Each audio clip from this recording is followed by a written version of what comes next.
In the beginning, there was only chaos, no light, no sound, no direction, just a vast screaming emptiness. But from this void, a consciousness stirred. Gaia, the Mother Earth, solidified into the first heart of the universe. She was the foundation of all things, goddess of mountain and stone, rising from the nothingness to give the world its first breath. Alone in the silence, Gaia birthed a companion to match her majesty, Ouranos, the starry scholar. He was her equal, her mirror, and her protector. He wrapped himself around her in a permanent cosmic embrace, pinning the stars to the heavens and covering the world in a canopy of light. For a time, the universe was in perfect balance, the earth below and the sky above. Together, they brought forth the first generation of life, the Titans. These were the primal forces: Ouranos, the restless sea; Hyperion, the burning light; and Rhea, the flow of time. They were beautiful, radiant, and tall enough to touch the clouds. Gaia looked upon her children with a mother's pride, believing she had birthed a golden age that would never end. But the sky was not just a protector. He was a ruler who demanded total submission. As the Titans grew in power, Ouranos began to feel a cold, creeping jealousy.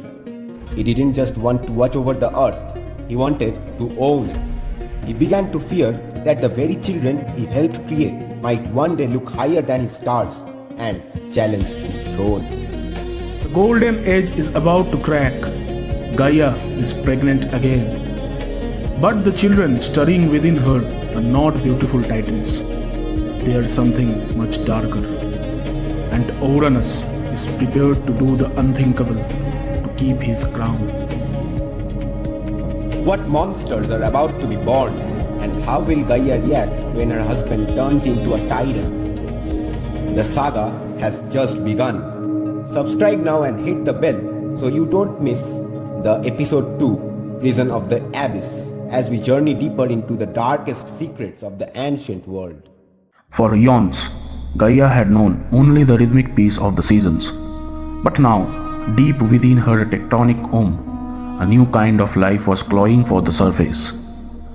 It wasn't the graceful growth of a titan. This was a jagged, violent energy that made the oceans boil and the mountains groan in a language of breaking stone. Gaia, the mother of all, clutched the very air as her body. The world itself began to fracture.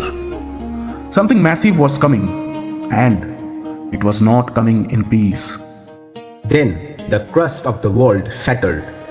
From the steaming abyss rose Scotus, the first of the Hecatoncheires. He was a living nightmare of geometry and flesh.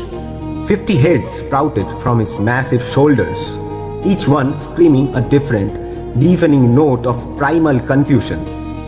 But it was his arms that defied the laws of nature.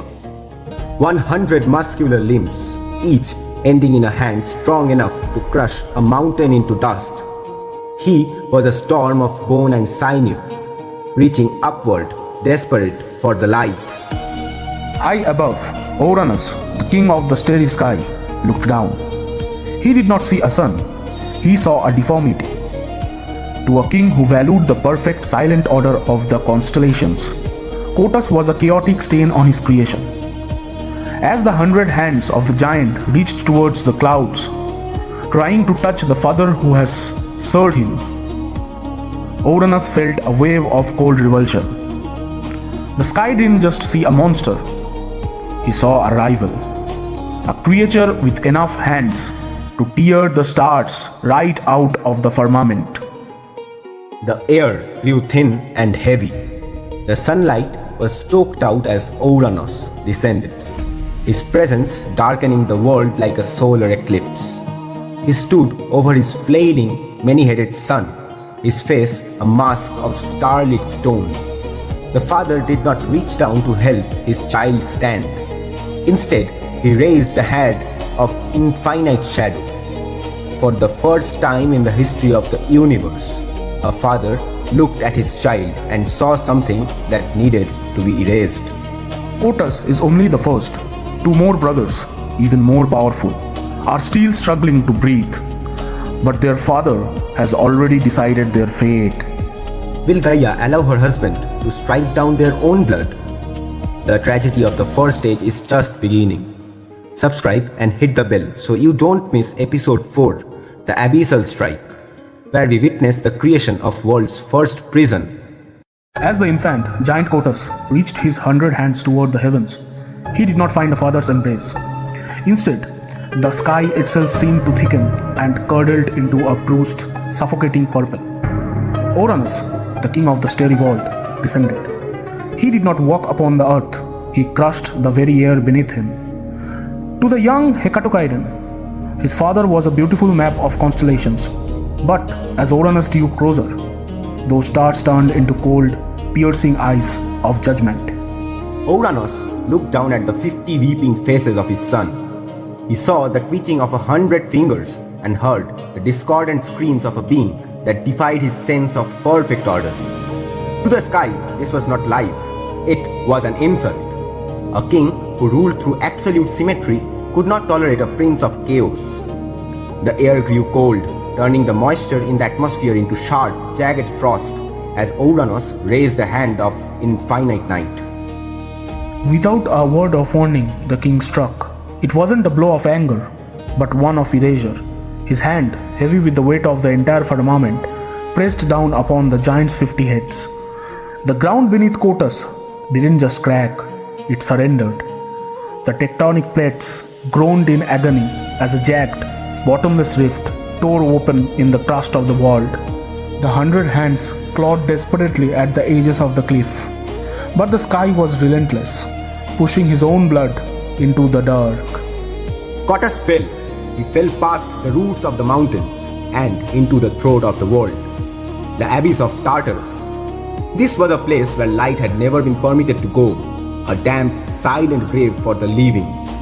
As the giant vanished into the gloom, Ouranos stood over the closing rift, his breathing heavy, his heart hardening into stone. He believed he had claimed his kingdom. He believed the mistake was corrected. But a mother's womb is not a trash heap for a king's shame. Deep within the earth, Gaia felt the soul of her son fall into the darkness. And the pain she felt was no longer just physical. It was the birth of a cold, cosmic fury. The foundations of the world are beginning to crumble. Subscribe and hit the bell so you don't miss episode 4, The Second Agony, as we witness the birth of the next brother and Gaia's first step towards rebellion. Silence followed the fall of Otus, but it was a heavy, suffocating quiet. Ouranos, the king of the starry vault, stood over the closing rift as the earth fused back together into a jagged blackened scar. To the sky, the deformity was erased, hidden in the eternal dark of Tartarus. He believed his kingdom was clean again. But the ground beneath his feet was no longer a lover's embrace. It was a wounded fortress. Gaia was not just a witness, she was the victim. Every inch of stone that Ouranos forced shut felt like a needle stitching through her own skin. She felt her son falling deeper into her own depths, his 100 hands clawing at her internal roots. The love she once held for the sky didn't just fade. It curdled into a cold, tectonic rage. The warmth of the sun now felt like a mockery against her aching, broken crust. Before the dust of the first betrayal could settle, a new terror awoke. Deep within Gaia's molten core, a second heartbeat began to pulse, louder, heavier, and more erratic than the first. Zeus was waking up. He had felt his brothers fall through the psychic link of their shared blood, and his response was a blind, thrashing fury that made the very foundations of the world shiver. Gaia clutched her sides as the pressure mounted. This wasn't just a birth, it was a breakout. Zeus was not coming to see the light. He was coming to find the father who had struck his brother. The earth began to bulge, hills rising into jagged peaks in seconds.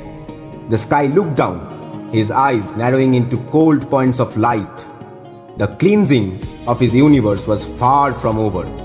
Ouranos thought he had buried his shame, but the earth is a loyal mother, and she is about to vomit up a second nightmare. Can the sky stop a sun fueled by the rage of a fallen brother? The tragedy is intensifying. Subscribe and hit the bell so you don't miss episode 5, The Shadow of Zeus, where the earth fractures once again. The silence of the first betrayal didn't last. The horizon itself began to distort. The smooth curves of the earth buckling under a pressure that defined the laws of nature. Deep within Gaia's laboring crust, the second brother was no longer waiting. He was climbing. Zeus, the limb witherer, was a force of tectonic spite, his 50 heads gnashing in the dark as he clawed through layers of ancient granite and cooling lava. Zeus did not wait for the blow. Driven by the psychic echo of his brother's fall, he reached for the heavens. His 100 hands formed a ladder of grasping flesh, clawing at the air, trying to pull the stars down into the dirt. The sun was no longer hiding. He was hunting the father. The two primal powers, the sky and the earth's most violent child, stared into the abyss of each other's eyes. High above, Ouranos did not flinch. His cold, crystalline eyes tracked every movement of the giant's flailing limbs. To the sky, this wasn't a tragedy. It was a repetitive infestation. He began to condense the very atmosphere around him, turning soft clouds into a heavy, suffocating shroud of dark energy. He had learned from the first strike. This time, he would not just push, he would crush. Then the world broke. A massive explosion of rock sent shards of mountain flying into the clouds, and from the dust rose a sight that made the stars flicker in shock. A forest of grey muscular arms burst through the surface, 100 limbs thick as oak trees, grasping at the air. This was Zeus. He did not emerge with the wonder of a child. He emerged with the roar of a survivor, his 50 mouths screaming a single unified note of defiance. The sky is darkening and the earth is screaming, but Zeus is only half of the storm. A third brother is still waiting in the depths, stronger than both who came before him. Can a father's shadow extinguish a son's fire? The war of the first age is turning into a massacre. Subscribe and hit the bell so you don't miss episode 6, The Strongest Son, where the final Hecatoncheires awakens and the world truly begins to break.